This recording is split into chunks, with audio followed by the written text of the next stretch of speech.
Seppo, hei, toi sun iskariteoria on ihan väärä. Kyllä sun on täytynyt törmätä johonkin. Niin, kun siellä ei näkynyt mitään. Mä tutkin ympäristöä ja huhuilinkin siellä.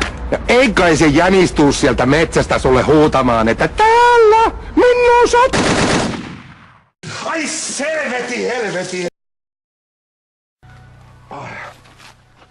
Lasse, mitä tää on? Se on ruokaa.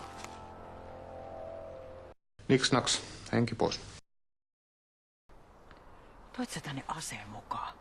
Totta kai mä toin aseen mukaan. Nyt on metsästyskausi. Ja sekö oikeuttaa sua hakkaamaan läheisiäsi? Siis tunnet sä tän miehen? No joo, se on mun avomies. Hyvä. Sitten ei tarvitse soittaa poliisia.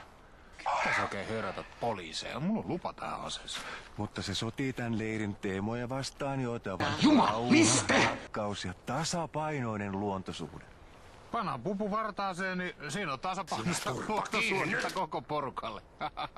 Lasse, täällä syödään. No ei kai me nyt ruveta täällä mitään mikroruokaa syömään. Täällä syödään kasvisruokaa. Ei syödä.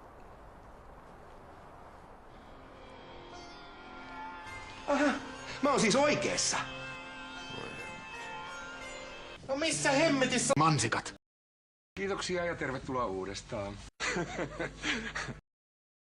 Ei sun tarvitse mulle rautalangasta vääntää. Haudanhoitomaksu on hyvä. Voit kertoa, mille hörhöleirille mä oon menossa.